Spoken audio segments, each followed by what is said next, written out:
Senate of the Cooperative Republic of Guyana, I, Brigadier General Mark Phillips, on behalf of over 200 officers of the regular and reserve of the Guyana Defence Force, I welcome you to Defence Headquarters, Camp Ayanganna.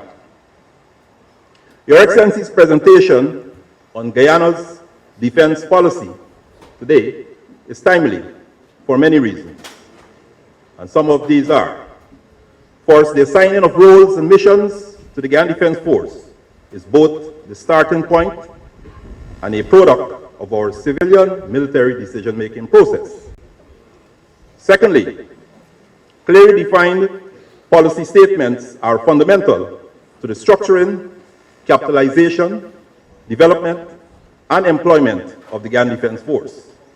Thirdly, as a nation state, the image that we project nationally, regionally, and to our neighbors reflect the choices we make with regards to the employment of the Guyana Defence Force. Fourthly, your policy statements today, Your Excellency, will allow for a more efficient focus of our resources, our training, and our operational planning for the Cooperative Republic of Guyana.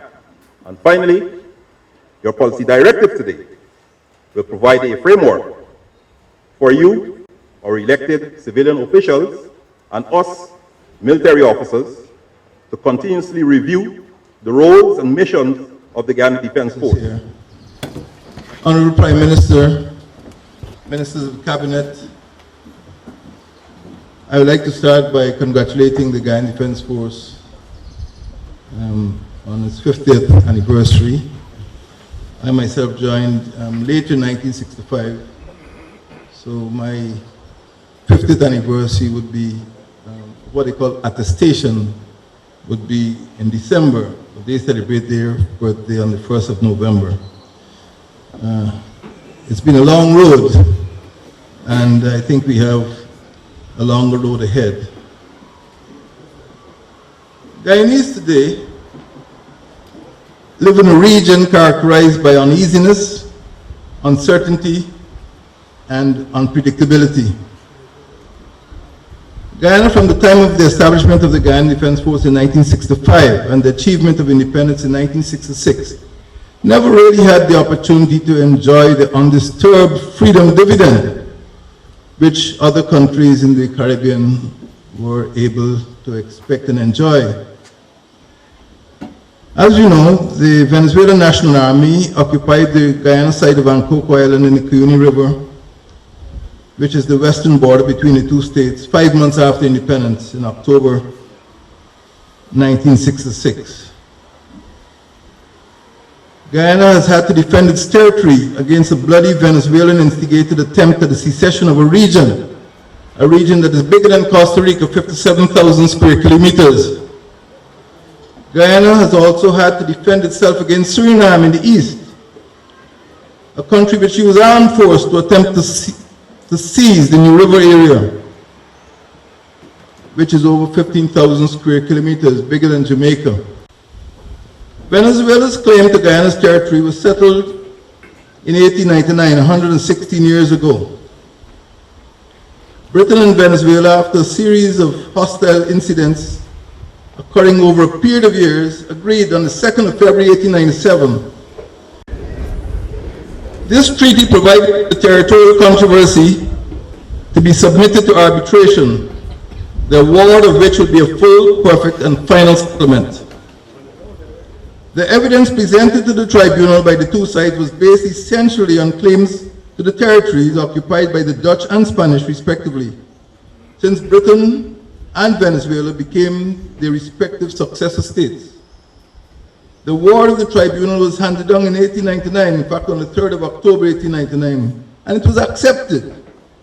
The boundaries were surveyed and maps were published on that basis by 1905. The matter, officers of the GDF, was settled.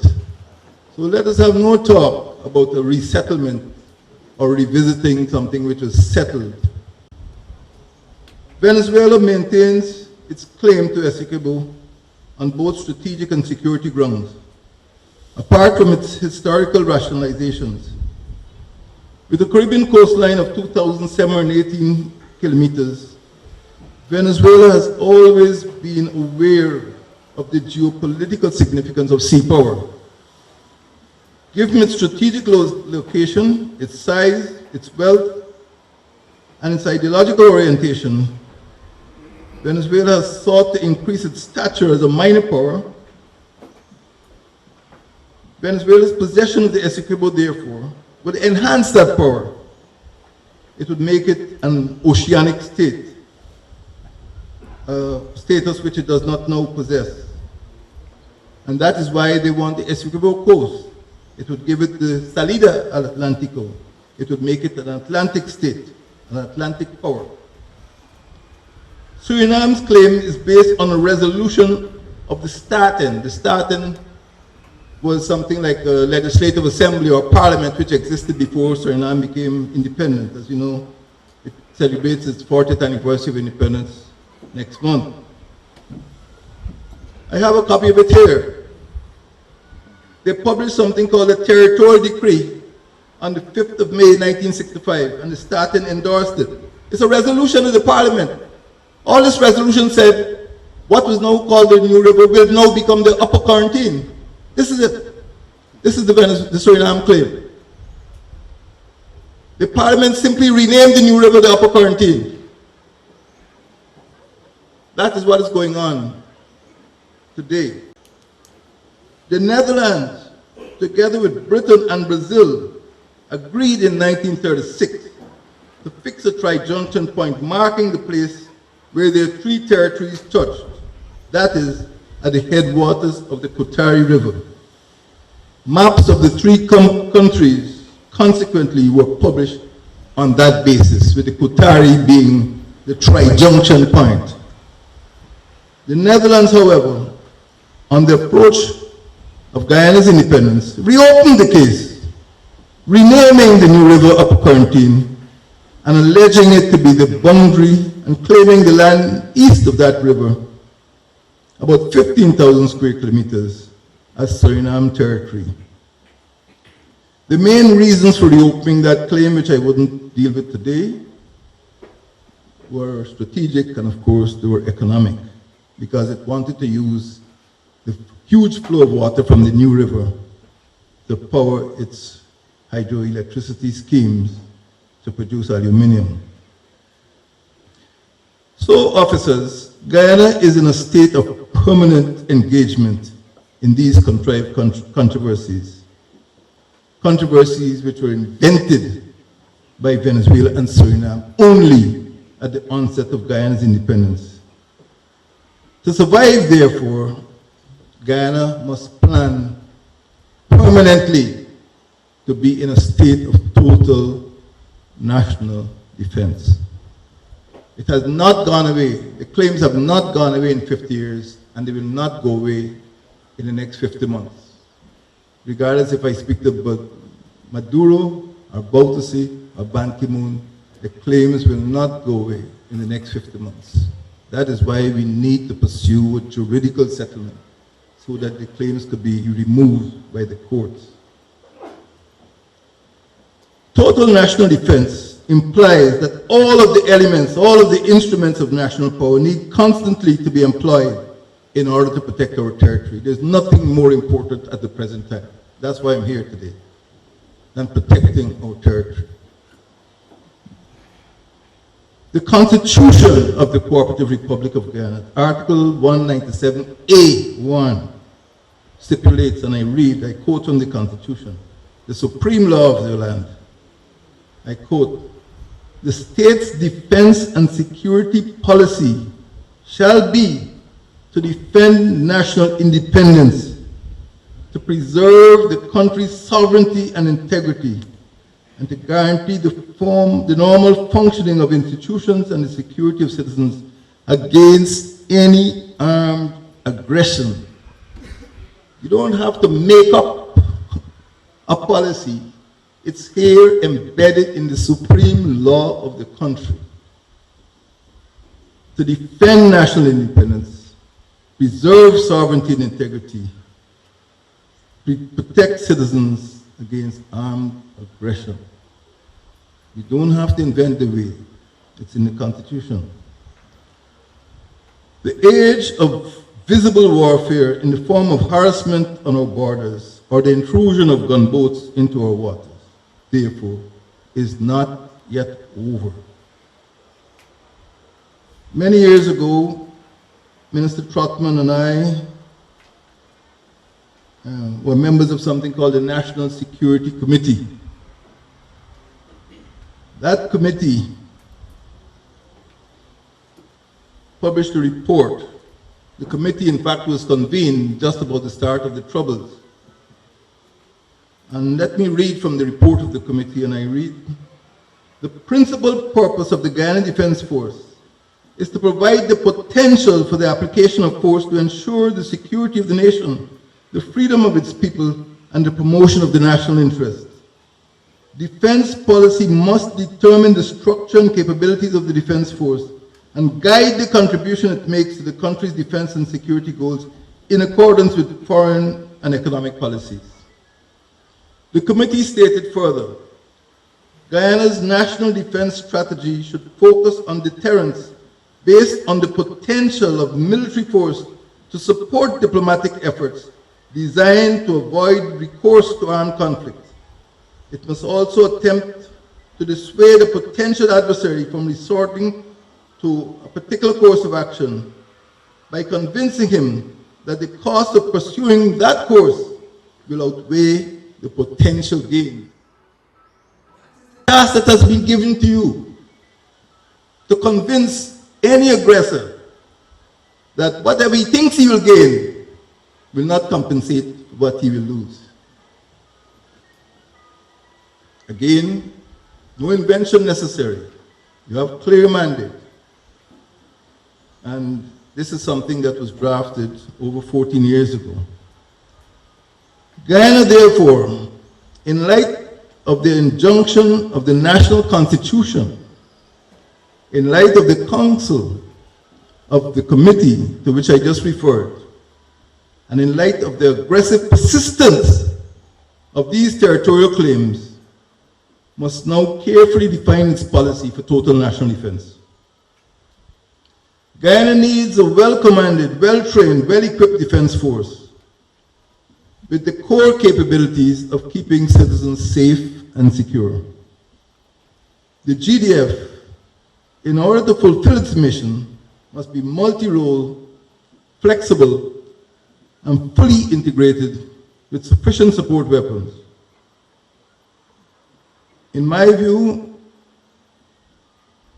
that policy must be based on 5 pillars. First and foremost is personnel.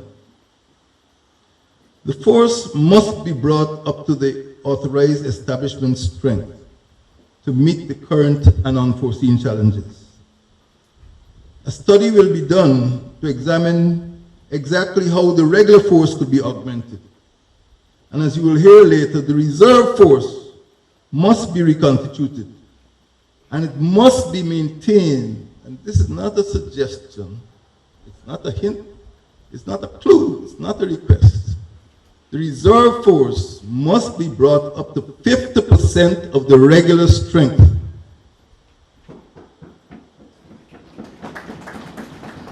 But the reserve force must not be allowed again to drop below 50% of the regular strength. Secondly, readiness. The force must be prepared to deploy to any part of Guyana at short notice in response to direction by the Guyana Defence Board. Readiness refers also to the resources needed to conduct training and to prepare units for operations. Third, infrastructure. The force maintains several large bases throughout the country, including this one, some of the best real estate in Georgetown. The condition of airstrips, the condition of barracks, the condition of hangars, wharves, and other infrastructure must be maintained in a serviceable condition in order to enable the force to conduct operations from them. Fourth, morale. The force must maintain its esprit de corps in order to enable troops to support its mission and to function as a unit in order to achieve its objectives. And fifth, equipment. The force must have the capability to maintain adequate combat-ready units with the correct mix of personnel and equipment. Aircraft, road vehicles, maritime vessels inevitably will be degraded over time, but they must be repaired or replaced if efficiency is to be ensured. And sometimes I fly in Highlanders owned by private operators, which I used to fly in 30 years ago, owned by the Defense Force. I wonder why we couldn't maintain them ourselves, why we couldn't maintain our fleet. Officers, the GDF must change in order to strengthen these 5 pillars: personnel, readiness, infrastructure, morale, and equipment. Changes must start at the top, at the level of the General Staff, in order to improve specialization and the quality of service. First, the position of Adjutant General has been restored. This will allow a dedicated superior officer to pay undivided attention to discipline, to the selection and recruitment of personnel, to promotions, to career planning, and to troops' morale and their well-being. This is not to be bundled with a Colonel AQ anymore. There must be a separate Adjutant General who pays attention to personnel and the condition of personnel, the most important factor in this defense force. Second, the position of Quartermaster General has been restored. This is meant to afford a senior officer the resources to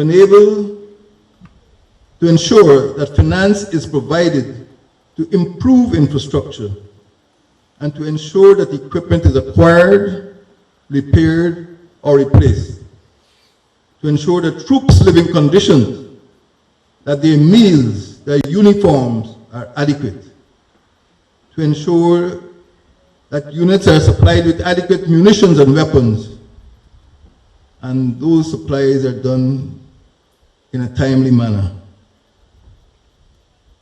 And third, the position of Inspector General is meant to ensure that the appropriate superior officer is responsible for maintaining the force in a state of operational readiness and interoperability with fraternal Caribbean Defense Forces. This means that an officer must get out to visit training, to ensure the training is done, to inspect units, to inspect training schools, to inspect training areas, to improve training methods, in order to ensure that all of the units and the troops, individually or collectively, are combat ready. That is the specific responsibility of the Inspector General. He is the one who shows up at 6 o'clock in the morning to make sure you're all out for PT. He's the one who shows up at your exercise at the camp. He's the one who shows up at Coopbox or John Clark Military School to see how instruction is being done. So these 3 officers will support the Chief of Staff in his function of command. Other changes will be necessary to enable the GDF to fulfill its constitutional mandate and to perform its functions. These changes must be designed to develop the force's capability to provide continuous surveillance over Guyana's air, territorial, and maritime borders and approaches, to provide search and rescue services to persons in distress, and to provide assistance to the civil authority in response to any threat or disaster as determined by the Guyana Defence Board. The GDF has always been required to perform multiple roles. The previous administration inherited an Air Corps with the capability to undertake casualty evacuation and search and rescue missions. An Engineer Corps which possessed the resources to assist Caribbean countries damaged by hurricanes. A Coast Guard that could have pursued poachers, that could have protected fishermen from pirates, that could have interdicted smugglers and narco-traffickers. Ground forces that were capable of participating in an international peace support operation in Haiti. These were the capabilities which the last administration inherited. These capabilities and assets, however, have been degraded and now need to be restored. Greater emphasis will be placed over the next 5 years on the technical core. This is done on the basis of the fact that it takes longer to train technically qualified persons than to train ordinary infantrymen.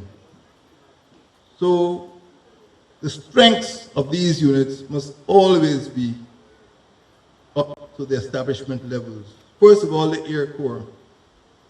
This Corps must be upgraded to provide continuous surveillance over Guyana's air, territorial, and maritime borders and approaches, and support search and rescue services to persons in distress. Second, the Coast Guard. This unit must be upgraded to permit it to provide continuous surveillance over Guyana's sea space. It must be able also to provide search and rescue services to persons in distress. Maritime security is a serious matter. And third, the Engineer Corps. This Corps is essential to the restoration of defense and public infrastructure. This Corps once had the capability to contribute to the building of the Madia Anai and the Itabalis and Landing Road projects.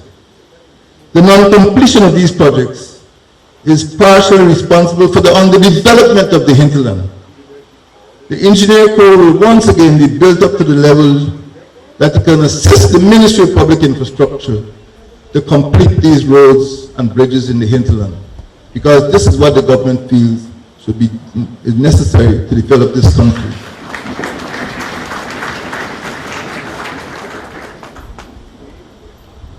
In addition to these units, greater emphasis will also be placed on 3 auxiliaries.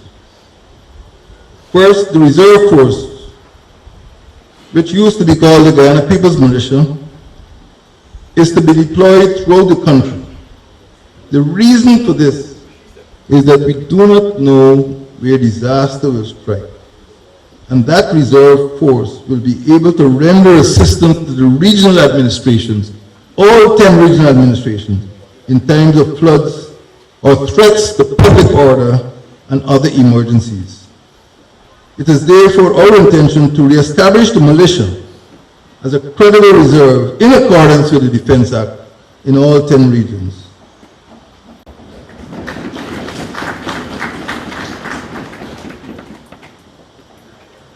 Second, the National Cadet Corps is to be re-established. You see how frequently I'm using the word re? Re is Latin for again. Re is Latin for again. So the National Cadet Corps is to be re-established to allow boys and girls between the ages of 12 and 18 in secondary schools to pursue part-time training to prepare them for adult life. And third, the Civil Defense Corps is to be established as part of the Civil Defense Commission to enable us to respond to managing disasters like the cyclical floods and, as we now know in Rupununi, drought. Martin Carter wrote about it, but people ignored him. Parching, drought, and flood. That is the story of Guyana. And we need a body of persons who could be mobilized quickly. Not next week, not next month. When a flood occurs, people must be there within an hour or 2 in order to provide relief to those disasters. Criminal activities such as drug trafficking, money laundering, backtracking, and gun running are often interrelated. Operations cannot be conducted successfully against one to the exclusion of another. There is need, therefore, for the adoption of a policy of total national defense that will implement, as I said before, a national security strategy that employs all instruments of national power in a more integrated manner to meet the challenges faced by Guyana at this time.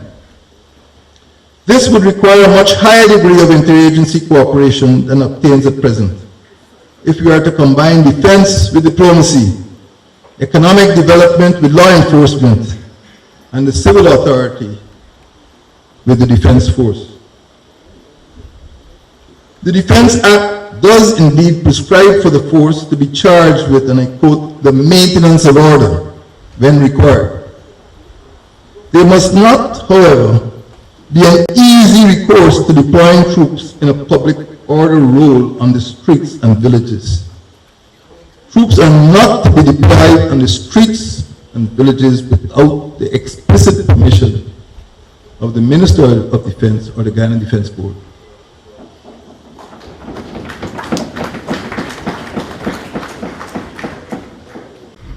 The force should operate alongside or in support of the police, not in front, when becoming involved in internal security disturbances.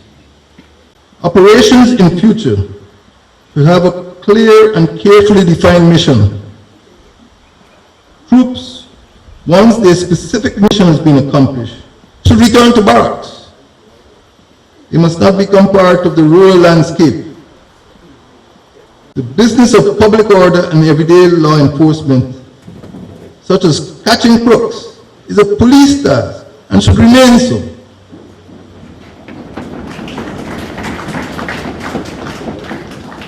The police force, not the defense force, has specific responsibility under the Police Act.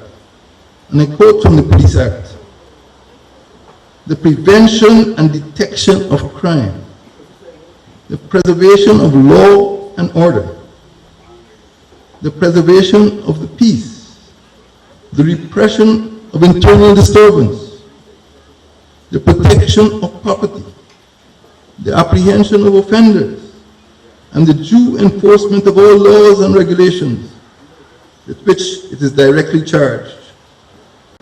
The GDF and GPF have operated jointly on several occasions in the past. This was usually done only after a prolonged period of joint training, only after the establishment of joint operation centers, which often included the co-location of troops with policemen in police compounds, and most of all, only after a clear definition and separation of duties and roles had been given. The Defense Act prescribes, on the institutional side, that the Guyana Defence Board shall be responsible, and I quote, under the general authority of the Minister for the command, discipline, and administration of, and all other matters relating to the force.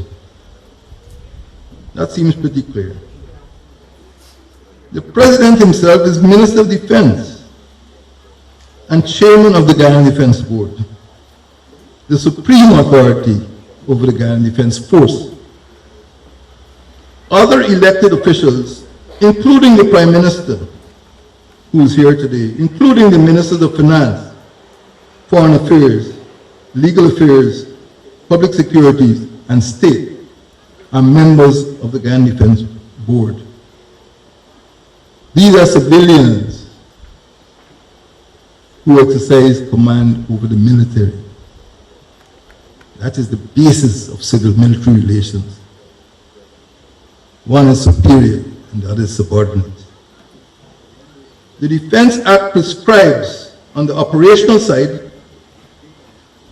and I quote, the responsibility of the Guyana Defense, of the Defense Board shall not extend to the operational use of the force, for which use the responsibility shall be vested in the Chief of Staff, subject, and listen carefully, subject to the general or special directions of the Minister.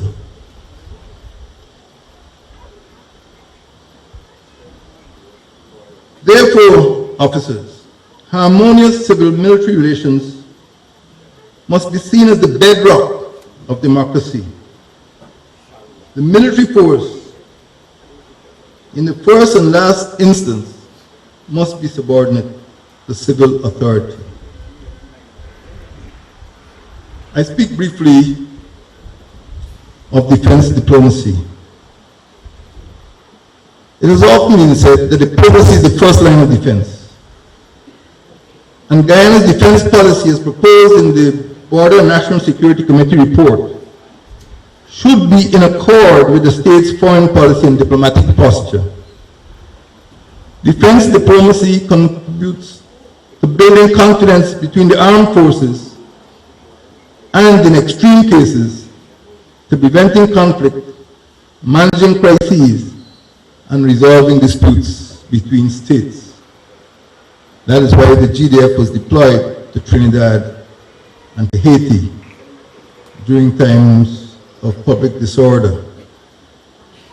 Guyana has gained much by establishing itself as a reliable partner in regional and hemispheric security and stability. This form of diplomacy should be enhanced. The GDF deployed troops for several months in 2004-2005 to assist Grenada, which had been badly damaged by Hurricane Ivan. The force had previously sent humanitarian missions to Antigua, Jamaica, Montserrat in the aftermath of destructive hurricanes in those islands. The force also participated regularly alongside other Caribbean defense and police forces in exercise Trade Winds, sponsored by the United States Southern Command. The Colonel Program Officer Cadet School has been host to cadets from several Caribbean states, including Antigua, Barbados, and Belize. This is good, and it must continue because it shows that Guyana is a good partner, particularly among the Caribbean Defense Forces. These are the elements of your policy over the next 5 years. So, fellow officers, this concept of total national defense must be embedded in the doctrine of the GDF, because we in the cabinet understand what it means. That all elements and instruments of national power must be combined to protect our territory. This policy will, on its implementation, give our regular and reserve forces the resources they need to perform their mission over the next 5 years. The long-term objective is to ensure that Guyanese will be able to depend on their defense forces, and the defense forces will be able to ensure their safety, the safety of all citizens, and the security of our beloved country. I thank you.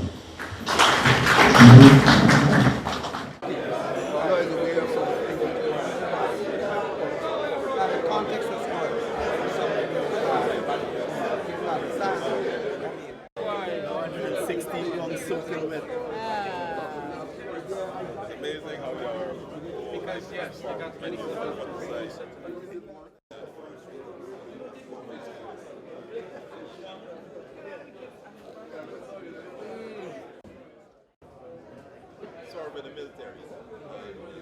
Money people.